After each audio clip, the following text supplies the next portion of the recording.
This page is the cover of Volume 9 of 64 magazine, the best-selling N64 mag. It's got a massive Zelda 64 logo slapped right across the middle, which we all knew was going to be called Ocarina of Time eventually. There's a big picture of Link from the game, looking rather serious. Yoshi's story gets a mention at the top, calling it Return of the Lizard King.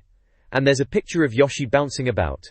Every new N64 game reviewed and rated, screams a headline, and underneath that it says exclusive. Massive report from Japan on the awesome Nintendo games you must play this year. Down at the bottom, there are screenshots for F-Zero X, showing off some fast-paced racing action, and below that, pictures of the N64 console and controllers. It also says, all the latest N64 reviews, previews and cheats. On the bottom, it's a proper hype cover in it. £3.95 it cost you back then. Blimey. This page is an advert for a couple of things. First up, it's pushing a Jolt Pack 256, which is a 2" 1 jobby for your N64. It's both a rumble pack and a memory card, so you don't have to keep swapping them about. They're saying it works with all rumble pack games, has a built-in memory card, and a two-way switch to choose between the rumble or memory function. Smart idea, saves a bit of space. The price is £14.99. Then there's a big subscription offer for 64 magazine itself, with a cheeky really 007 headline, playing on the GoldenEye thing. If you subscribe you get 12 issues of the magazine, a free solutions book and a Nintendo game, all for £70. They reckon you save £37. They're showing screenshots of Diddy Kong Racing, GoldenEye, Super Mario 64, and Mario Kart 64 as the games you can choose from. The free books are guides for Super Mario 64, GoldenEye, and Lilac Wars, or Star Fox 64 as some people call it. There's even a picture of a Bond-type fella in a tux holding a pistol. Classic GoldenEye marketing, really. This page is the contents page for the magazine. It's split into sections, starting with the games, which is the main review and preview bit, kicking off with 64 site, a sneak peek at games still in development including Mother 3 or Earthbound as some folks know it, plus Super Mario RPG, Jungle Emperor Leo, Conker's Quest Jest, and NHL Breakaway 98. Then there's the reviews section covering the latest imported games, including Mortal Kombat Mythologies, Sub-Zero, FIFA, Road to World Cup 98, World Soccer 3, WCW vs NWO, San Francisco Rush, Aero Fighters Assault, Wild Choppers and Bomberman 64. Elsewhere on the page in contents, we have 64 Showcase, which is about Nintendo events worldwide. When I'm 64, which seems to be reader letters about video game characters, and Mum's Freezing, N64 carts, bit odd that. There's also a piece called No Photography, where their editor couldn't take photos at the Nintendo Space World show in Japan. Poor sod. Mortal Kombat Mythologies. Sub-Zero gets another mention as a bigger article here too, as does World Soccer 3, San Francisco Rush, and FIFA, Road to World Cup 98. Right at the bottom there's Cheat Central for cheat codes, and Top Gear Rally, which looks like it features game maps. Finally, there's the Nindex, which is the full index of all their past game reviews, helpful if you're trying to find something you read before. There's also a competition to win mini N64s, and a score zone feature, whatever that is. The 64 Showcase opens with the editor's impressions from Nintendo Space World, noting excitement for Nintendo's titles but disappointment in third-party offerings, and the 64DD delay. Sell, sell, sell! Analyzes console sales, revealing the N64 lagged in Japan compared to PlayStation, but performed well in the West. The article suggests Nintendo consider focusing on Western markets. Tomorrow Dies reports a PlayStation-exclusive James Bond game, developed by Black Ops, using a GoldenEye-inspired engine with potential ties to classic Bond films. Keep bustin'! Previews Bust-A-Move 3 for the N64, and hints at a new, hard-to-describe puzzle game from the Turok developers. Manga Mania features humorous manga-style staff profiles. Finally, Snowbow Tie announces the British release of Snowboard Kids, a 4-player snowboarding game. This issue features previews and news about upcoming N64 games. NBA in the Zone 98 is now NBA Pro 98. Mystical Ninja starring Goemon, formerly Holy Magic Century L-Tale, will be released in the UK by Ocean. Readers can enter a competition to win N64 keychains and joypads. The magazine also promotes the complete as of 64 games, a compilation of past reviews. A deeper look at Mystical Ninja starring Goemon reveals its release in March, Japanese songs with English subtitles, and its hefty 128 megabit cartridge. A comparison of Japanese and British N64 magazines highlights the Japanese mag's focus on developer interviews, greater page counts, and higher quality reader art. Finally, a humorous mention of a superhero named Anal Man from a Japanese magazine concludes the news. This issue of 64 magazine previews budget games Tetrasphere and Cruisin' USA. The Interactor, a body-shaking Rumble Pack add-on, gets a mixed review. News highlights include GoldenEye selling over 1 million copies. Upcoming games include a San Francisco Rush sequel and a slew of Capcom titles. Hasbro is porting Frogger to N64. Release date listings cover the UK, Japan and USA, with Zelda Ocarina of Time and Banjo-Kazooie due soon. The magazine's chart places GoldenEye at number 1. Lastly, the Nitrovibe Plus, a Rumble Pack clone, and the Blaze Mega Memory Card, an 8 MB memory card, are reviewed as useful accessories. Gameplay, Britain's largest mail-order computer game supplier, is advertising its Nintendo 64 offerings. They're promoting 64 consoles at low prices with free delivery, bundled with games like Mario Kart 64 and GoldenEye. They also sell controllers, accessories, and offer discounts on games purchased with a new console. Additionally, they are selling the Nintendo Virtual Boy with bundled games. A selection of UK and imported N64 games are pictured and available. Gameplay also deals in competitively priced, tested, second-hand games.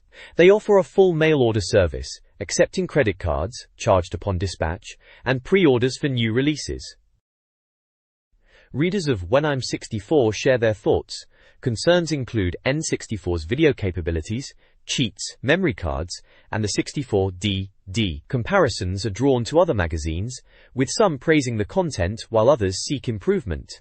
The magazine is noted as a bestseller. Readers express positive experiences with games like Banjo-Kazooie and appreciate subscription offers. Comparisons are made to the official Nintendo magazine, focusing on presentation. Questions about the 64D's modem, game upgrades, Super Tennis 64 specifically, and internet browsing are raised. Readers discuss Diddy Kong Racing and note the advantages of cartridges over CFIDs. Others humorously critique Nintendo game titles, Mario's relationship with Peach, and censorship of Duke Nukem. Finally, the N64's image and the potential impact of games like Resident Evil are discussed. This magazine section features letters from readers and advertisements. Marco enjoys the magazine, but questions Duke Nukem 64's censorship.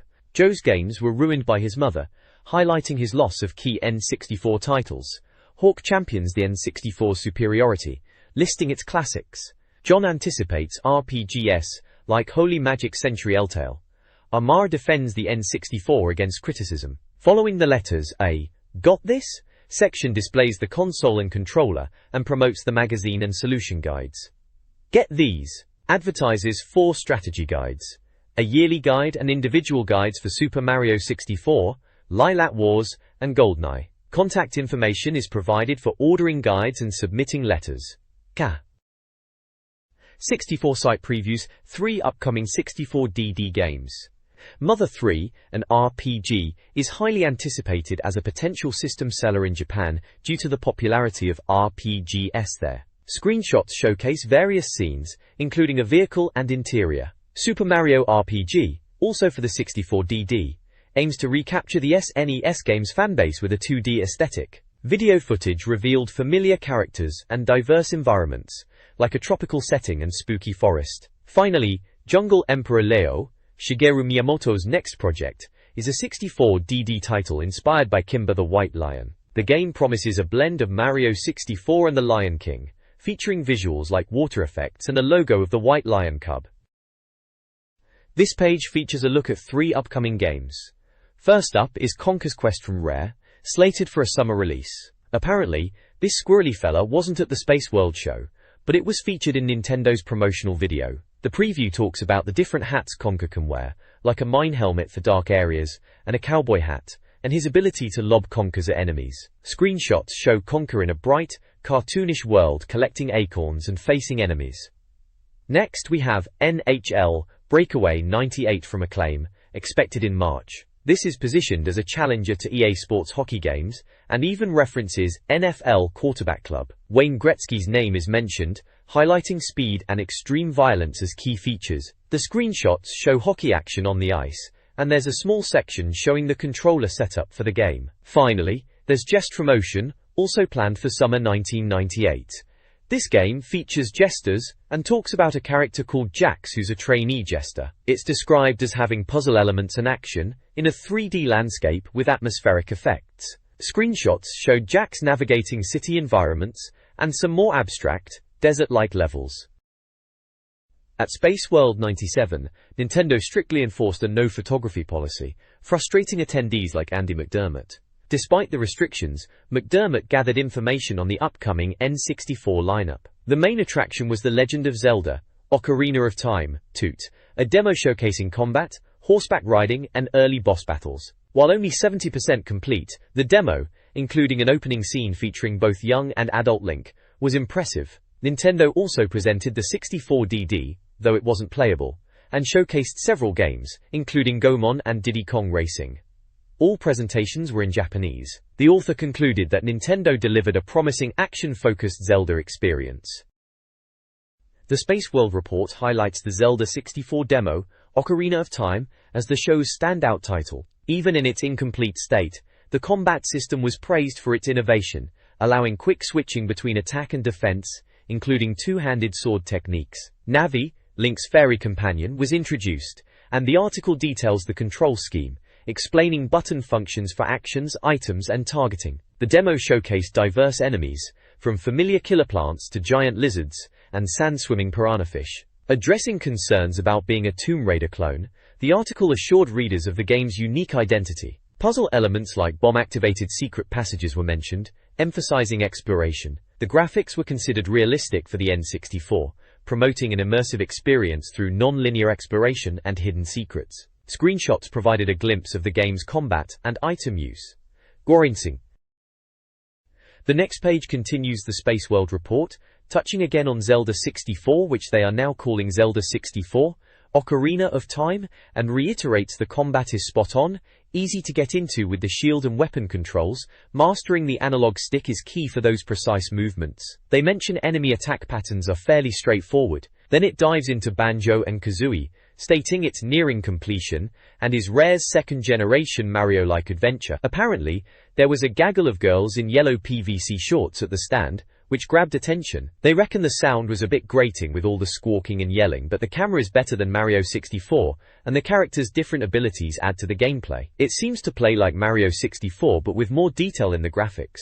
Finally, it covers Yoshi's Story, another 64-bit Nintendo classic in 2D, or 2.5D as they call it. Yoshi's still using eggs as weapons, and the level variety at the show was impressive. Graphically, it's got a sort of kid-style look to it, but apparently, it looks pretty damn good in motion.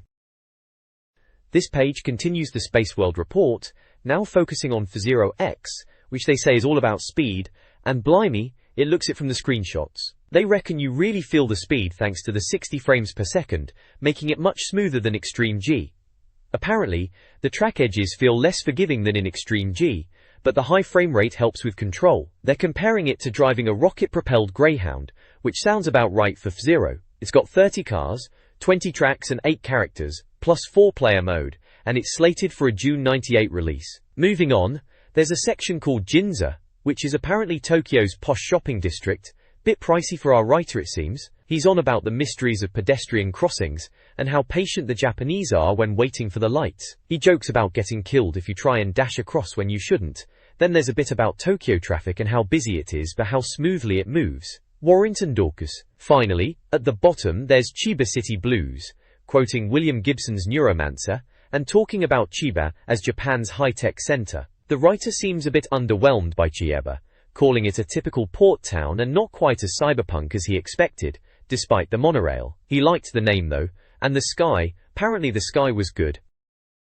Space World showcased several exciting N64 developments. A realistic NBA basketball sim, aiming for a departure from arcade-style games, was presented. The report then explored Akihabara, a Tokyo electronics district, highlighting various gadgets, and even expensive N64 games. Next, Nintendo unveiled 1080 Degrees Snowboarding, a snowboarding game with rumble pack support and dynamic snow conditions. Finally, details emerged about the 64DD, with a new title, Soundmaker, announced, along with the existing Talent Studio, Picture Maker, and Polygon Maker, all utilizing the Nintendo mouse. A capture cassette for image grabbing was also mentioned. The article discusses several topics, primarily focusing on the Nintendo 64DD. The launch of the 64DD, a disk drive add-on, has been delayed, attributed to software issues rather than hardware readiness. Nintendo is shifting focus towards educational experiences, with the device being compared to a glorified zip drive. The article also reports on Hiroshi Yamauchi's Space World speech, which highlighted the success of Pocket Monsters, Pokémon, and its nurturing, trading, collection and addition gameplay. The author expresses skepticism, suggesting this direction is a step backward. The 64DD and Pokémon are presented as potential saviors for a potentially bleak future for gaming. The article briefly touches on the titles Talent Maker, Digital Dollhouse, Picture Maker, Art Package, and Polygon Maker, 3D Modeler. Additionally, F-Zero X will be 64DD compatible, allowing players to create custom tracks. Finally, there is a brief travelogue segment on Tokyo Tower. This 64 magazine article covers Nintendo's N64 plans at Space World. It previews the Mario Artist software, highlighting the interconnected Picture Maker and Polygon Maker programs. Pocket Monsters Snap and Pikachu, the new mascot, are also mentioned. Workcrew. The Space World report reveals Yamauchi's focus on qualitative change through the 64DD and a shift towards Pocket Monsters, emphasizing nurturing, trading, collection, gameplay. The writer expresses skepticism, noting Yamauchi's dismissal of RPGs and preference for simpler games. The 64GB, allowing Game Boy games on N64, is presented as a way to capitalize on the Pokémon craze. Pocket Monsters Stadium is an example of a game using the adapter. Finally, the article contrasts Nintendo's struggles with the PlayStation's market dominance in Japan, despite Yamauchi's claims of a lack of games being the issue. Space World 97 showcased several N64 titles. The microphone pack for Pocket Monsters Pikachu allows players to interact with Pikachu via voice commands, described as a Tamagotchi-like experience. Imagineer presented 5 games, including Fighter's Destiny, a fighting game with a unique scoring system, and Holy Magic Century, a traditional RPG with turn-based combat. Snowspeeder 64, a snowboarding game, was deemed unremarkable, potentially overshadowed by other titles. King of Pro Baseball 2, predictably, resembled its predecessor. The article also offered a glimpse of Tokyo, highlighting Akihabara's gadget-filled streets and Shinjuku's bustling, Blade Runner-esque atmosphere. This issue offers a glimpse into the gaming world, starting with a humorous note about promotional ladies at Space World. It then dives into a review of Kirato Kaiketsu 64, a complex Japanese board game unlikely to see a Western release. Rev Limit, a racing game from Seta, is noted for its potential, despite some handling issues. Other games mentioned include Wild Choppers and Pachinko 365 Days. Konami showcased Nagano Winter Olympics, along with the promising fighting game, Gasp, Fighters in Extreme, drawing comparisons to Fighting Vipers, and NBA Pro 98. A Whatever Happened To section mourns the disappearance of several announced games. Finally, the issue concludes with a comical look at amusingly translated English shop names in Japan. Space World's report highlights a mixed bag of N64 games. Hudson Soft's Dual Heroes and Brave Spirits Wrestling disappointed, while Aero Gauge was criticized for mimicking Wipeout poorly. Zelda 64, F-Zero X and 1080 Degrees Snowboarding earned praise, with F-Zero X lauded for its speed and 4-player experience. SimCity 2000 was noted for its unique N64 enhancements. Tamagotchi World's board game adaptation raised eyebrows, and Virtual Pro Wrestling showed promise. However, Sonic Wings Assault was a major disappointment, and Pocket Bloody Monsters was criticized for utilizing the N64's power for a Tamagotchi-esque game. The 64DD was absent, and Capcom skipped the event entirely. Space World featured several upcoming games. Snowboard Kids offers snowboarding action with speed boosts, power-ups, and 4-player mode. Art of Fighting Twin, a fighter, received lukewarm initial impressions but might improve. Augusta Masters 98, a golf game, is user-friendly and accurately recreates the Augusta course. SimCity 64 allows for fully polygon-based cities with various viewing angles, including street level, and even a flight mode via Simcopter. Super Robot Spirits, a robot brawler with aerial combat and power-ups, is potentially the most interesting beat-em-up. Finally, The Goemon series takes place in the present day, with a wizard, henchblobs, and robot Goemon impact, with potential localization challenges. The next page kicks off with a feature called The Others, and has a bit about a couple of quirky games. First up is Bio Tetris. Seems it's a mahjong game from Athena of all people, but with a weird gimmick, a biofeedback device that sits on your ear and changes the game pace based on your pulse. Sounds a bit daft if you ask me. Then there's 64 Sumo, which they reckon is a laugh to play and uses a massive 128 megabit cart. Below that, there's a state of play table, which lists upcoming games, showing progress percentages and Japanese release dates and prices. Games like Zelda 64 Toot, which I suppose is Ocarina of Time, F-Zero X, Yoshi's Story, Banjo-Kazooie, GoldenEye and loads more are listed, giving you an idea of what's coming. Over on the right half of the page there's a big advert for a new magazine called 64 Solutions. It's being touted as the UK's first N64 tips mag and promises full game maps and cheat guides. Looks like issue 2 will cover GoldenEye, Diddy Kong Racing, Extreme G, Pilot Wings, Killer Instinct Gold, MK Trilogy and Mischief Makers. Sounds like it could be handy, if you get stuck on any of those.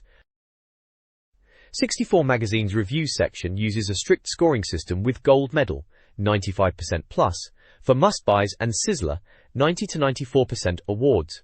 Reviews cover a range of N64 games. Mortal Kombat Mythologies, Sub-Zero gets a harsh review, while FIFA, Road to World Cup 98 shows improvement. World Soccer 3 faces high expectations, and Dual Heroes receives lukewarm praise.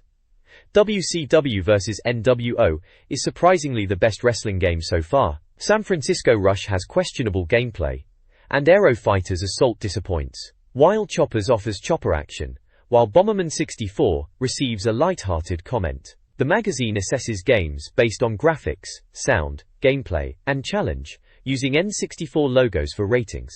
Additional sections offer quick game info, box clever, explain saving and controller options, memory options, discuss N64 features, $64,000 question, and examine PAL version performance, PAL performance. This page is a review of Mortal Kombat Mythologies, Sub-Zero for the N64. The review questions if Sub-Zero's standalone title is a success or failure, leaning towards the latter. It highlights the game's attempt to move into a beat-em-up style, but suggests it might be overpriced and not great value. The story is criticized as convoluted and poorly written, comparing it humorously to a badly rewritten Lord of the Rings. The review also mentions special moves available in the game under a section titled Show Me Some Moves, listing Ice Blast, Slide, Directional Ice Blast, Air Ice, Ice Clone, Ice Shatter, Super Slide, Freeze on Contact and Polar Blast. A section called $64,000 question lists positives like impressive pseudo 3D backgrounds, atmospheric sounds, and challenging gameplay, but also negatives such as majority of characters, two-dimensional sprites, clumsy control method, and unavoidable death syndrome. Memory options are detailed for saving and controller settings. Throughout the review, screenshots are shown with captions that are quite sarcastic, for instance, commenting on enemies and level design in a humorous and slightly negative way. The overall impression is that whilst it tries to be a Mortal Kombat game on the move, it's falling short of expectations. Mortal Kombat Mythologies, Sub-Zero for N64 is a challenging platformer, beat-em-up prequel. The game features a convoluted plot, told through static screens, earning it criticisms. Despite this, the gameplay is surprisingly solid, though incredibly difficult, even on easy mode, with numerous traps and enemies. Some levels are locked unless played on higher difficulties, adding longevity. The game focuses on environmental deaths rather than excessive blood. It incorporates experience points to unlock special moves. The review recommends Mischief Makers and Mace, The Dark Age as alternatives. Ultimately, the game is rated 75%, with a score of 4 out of 5 for graphics, audio, gameplay, and lasting challenge. It's described as tricky and very, very gory, offering a long-lasting, albeit difficult, experience. FIFA, Road to World Cup 98 on the N64, is a significant improvement over its predecessor, according to the review. EA Sports listened to player criticism, enhancing every aspect of the game. The review praises the graphics, responsive controls, and fast gameplay. A major highlight is the Diamond Knights management mode, allowing players to buy, sell, and develop their teams. Players can even customize teams and players. While the commentary is repetitive, The review emphasizes the game's overall quality. It recommends the game, especially for those who disliked the previous N64 FIFA, as it offers a much improved experience and in-depth management options. FIFA Road to World Cup 98 on the N64 receives an 85% rating, praised for improvements over its predecessor. The review highlights enhanced graphics, responsive controls, and faster gameplay. A humorous section showcases player customization options like hairstyles for Ryan Giggs.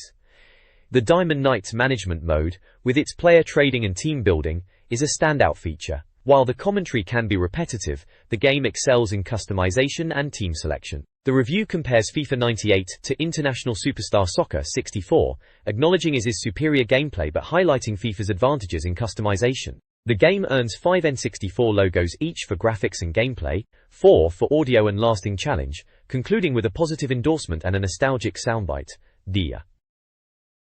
This page features a review of World Soccer 3 on the N64. Looks like a proper footy game. It seems to be going head-to-head with the likes of ISS64, which was mentioned on the previous page. The review highlights that this new title offers a wealth of nifty tricks and skills, showcasing screenshots of moves like drag, flick, back heel, 1-2, juggle, shimmy, header, and overhead. There's an info box with the publisher and developer, both listed as Konami, classifying it as a sports sim from Japan, and noting it's out now and you need to call an importer to get your hands on it. They've got a section called $64,000 question, which lists positives like it being still the best of the bunch, superb graphics, unbeatable gameplay, lots to do and learn, and great for multiplayer action, but with a cheeky final point saying, there's no point in buying it. The review also mentions the Japanese version, suggesting this is essentially the same but in English, and reckons if you've got ISS64, especially the European or American versions, you might not need this.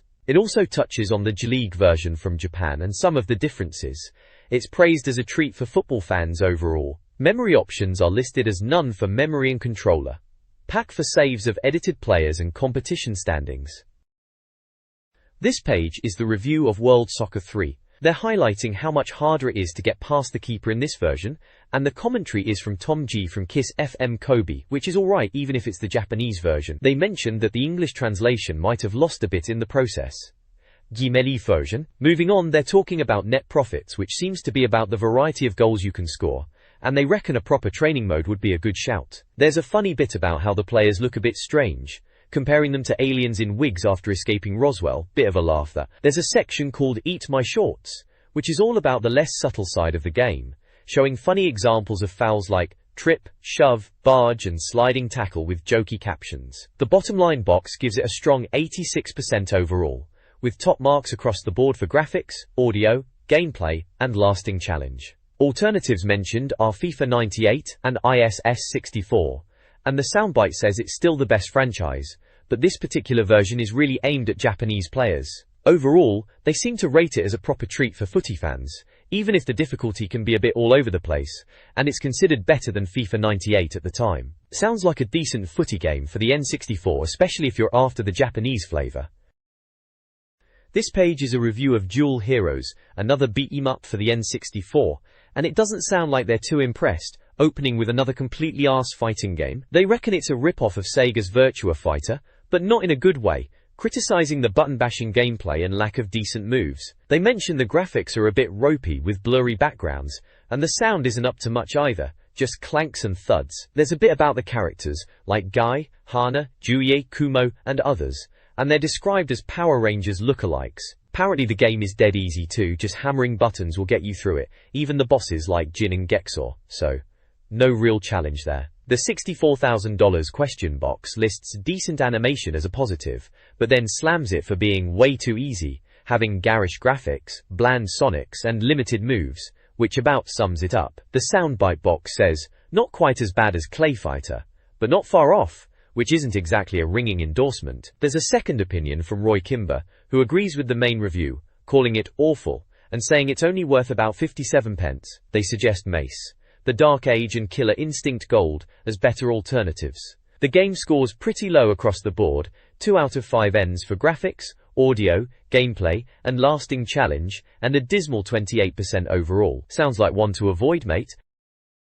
WCW vs NWO World Tour for the N64 is reviewed favorably. The game offers a large roster of over 37 wrestlers from various organizations like WCW and NWO, including hidden characters and bosses. Each wrestler has unique moves, with illegal moves and weapons available for use. A spirit meter enables special attacks. Graphics are decent for the time, with 3D rendered wrestlers, though the crowd is criticized. Controls are standard for the genre. The game receives high marks for graphics, audio, gameplay, and lasting challenge, resulting in an overall score of 85%. Reviewers call it smooth, violent, humorous, and fun, with the 4-player mode praised. The game, developed by THQ and Asmik, is a use import and is currently priced at £54.99.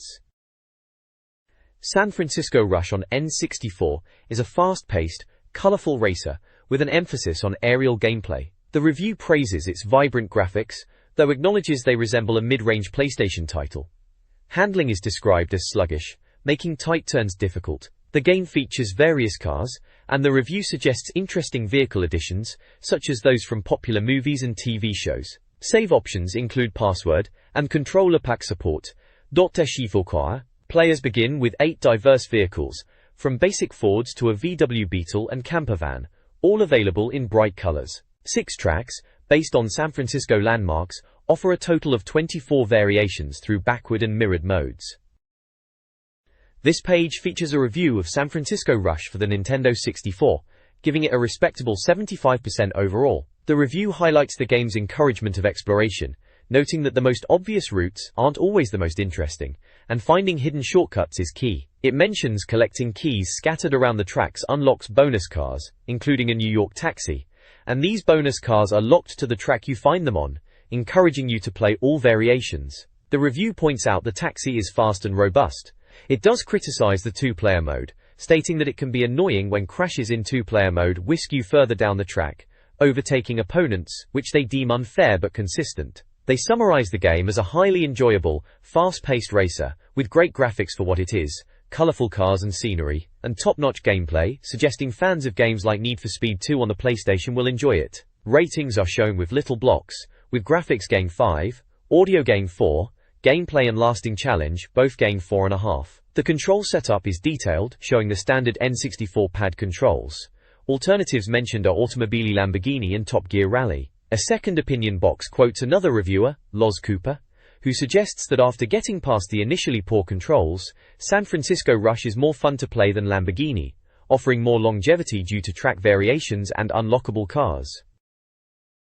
Aero Fighters Assault, a shoot-'em-up for the N64, receives a mixed review.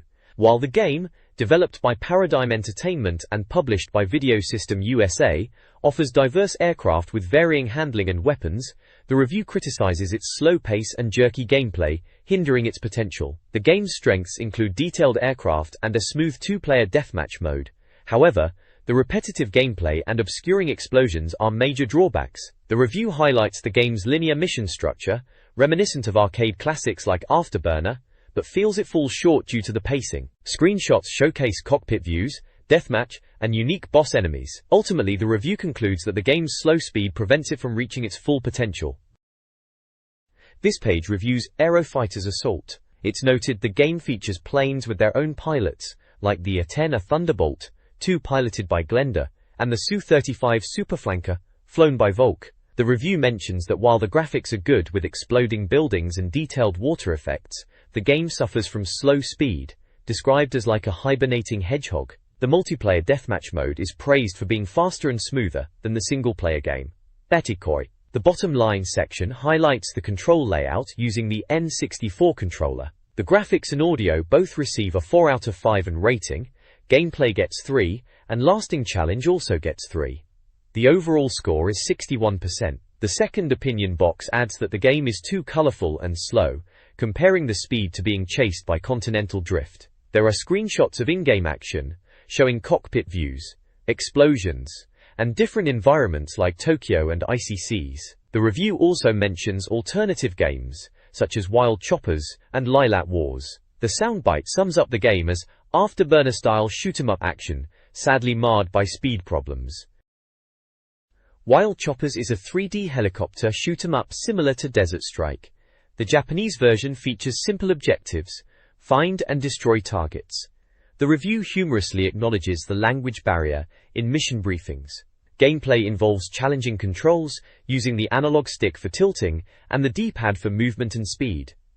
Players will likely experience frequent spinning at first. Levels feature diverse landscapes, with the helicopter automatically adjusting altitude. Power-ups include weapons, fuel, shields and money. However, avoid booby traps. The review suggests skipping mission briefings and getting straight to the action. Despite initially difficult controls, the game becomes enjoyable once mastered.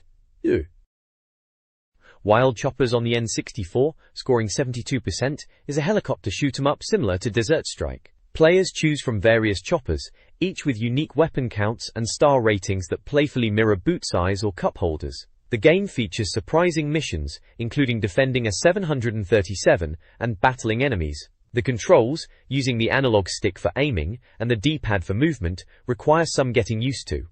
Each alternatives include Pilot Wings and Aero Fighters Assault. The review awards the game 4 out of 5 N64 logos for graphics, audio, gameplay, and lasting challenge. A second opinion finds the game jittery and the controls fiddly.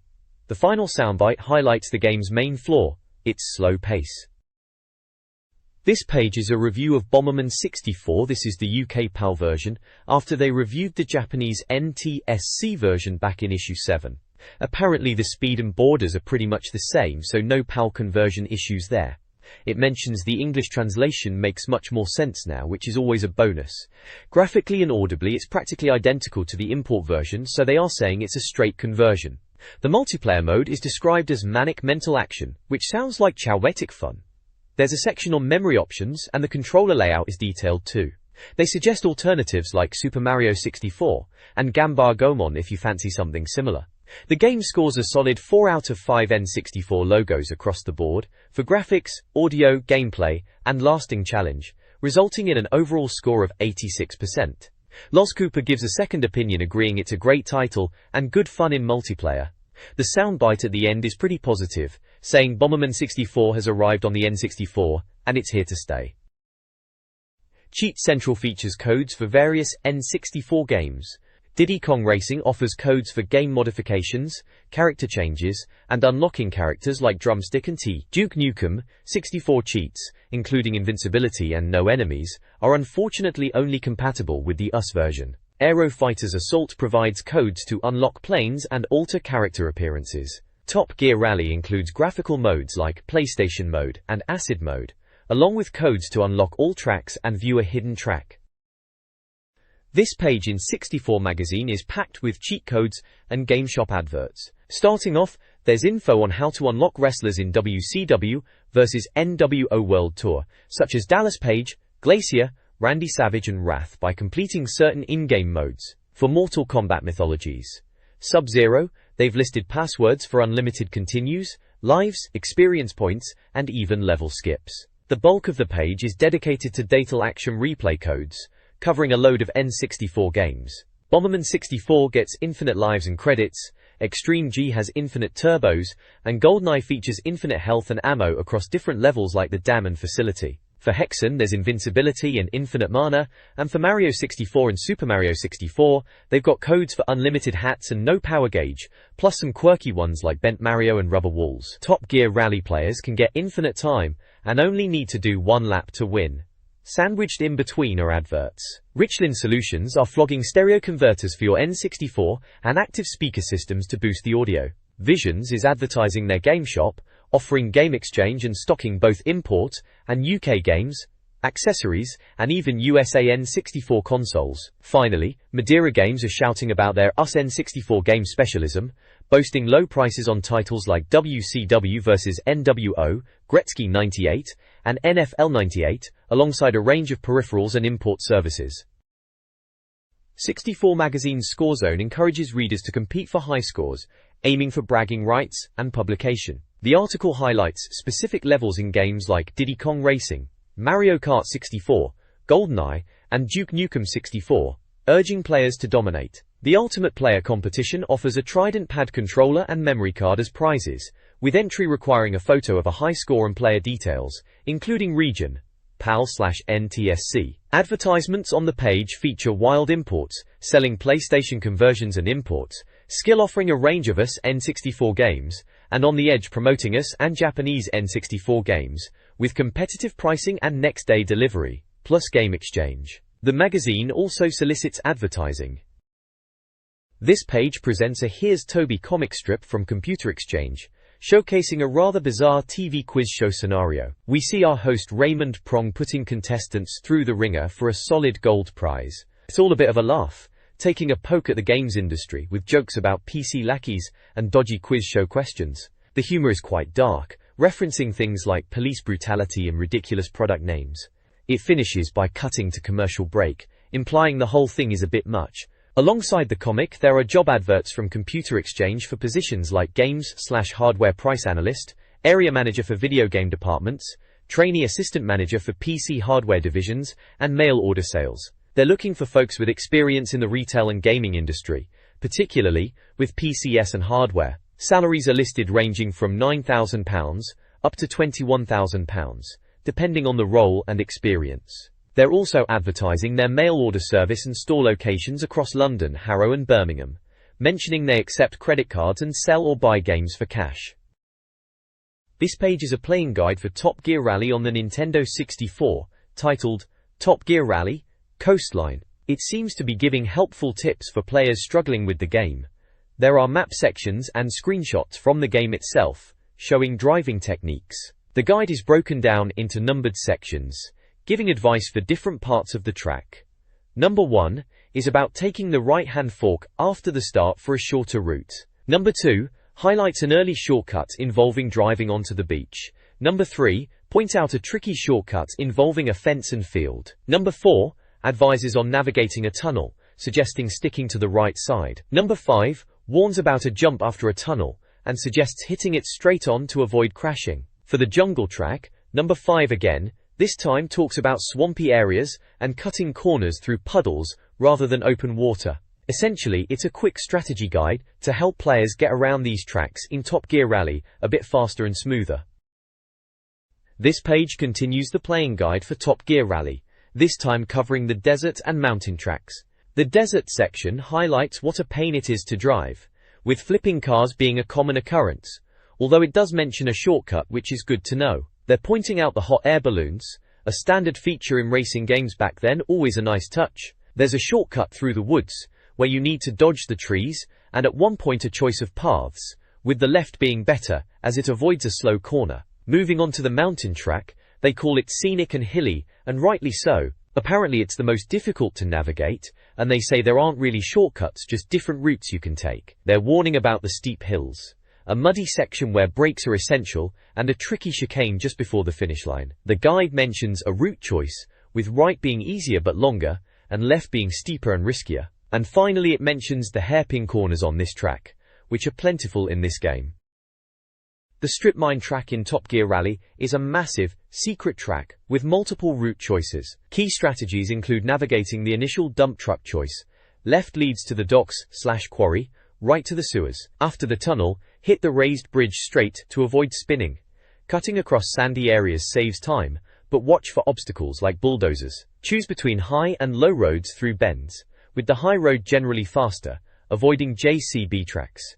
The sewer has 2 levels, accessible by a ramp. A crane by the cargo ship allows access to the tunnel from the right-hand route.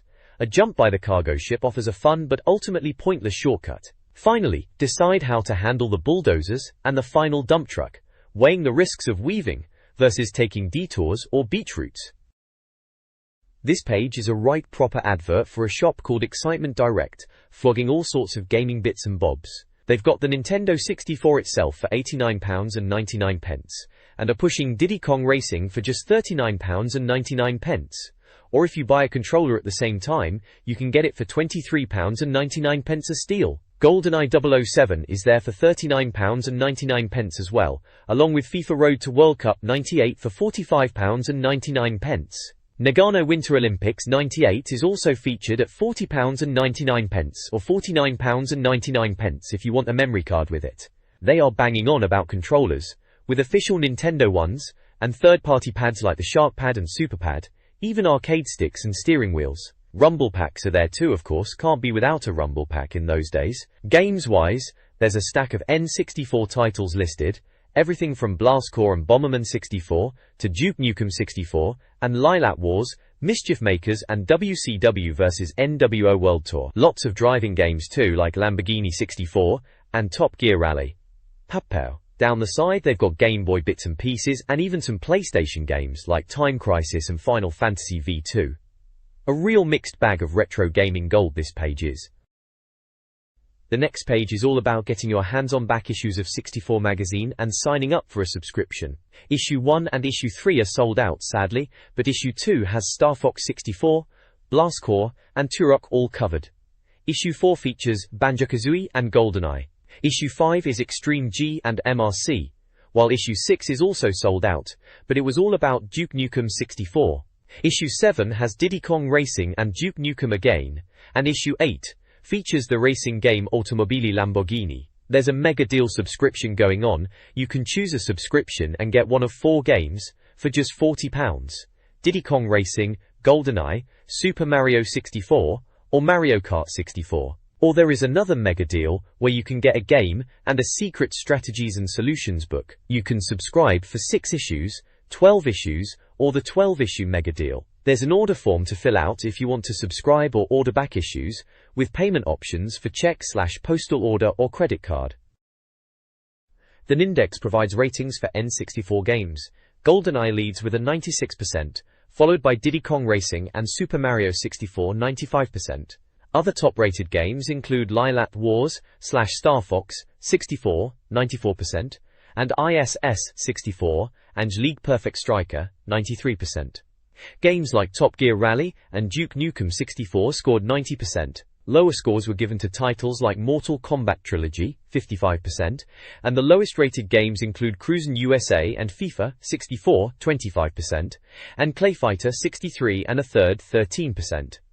Several games weren't reviewed due to language barriers or lack of review copies, including Mahjong Master, Wonder Project J2, and Habushogi. The Nindex will be updated monthly to reflect new games and updated scores, and help inform purchasing decisions. This page is an advertisement for Special Reserve Mail Order, promoting Nintendo 64 deals. They're offering the Nintendo 64 console for £99.99 less £10, and a Fire Pack bundle with extra controllers and memory card for £132.99 less £10. There's a massive list of N64 games available, including popular titles like Blast Corps, Diddy Kong Racing, Doom 64, GoldenEye, Mario Kart 64 and Zelda 64. They also list various N64 accessories, like controllers and memory cards. They're advertising an annual membership for £6, which includes club magazines and offers free gifts like a mini keyring console or virtual Megapet.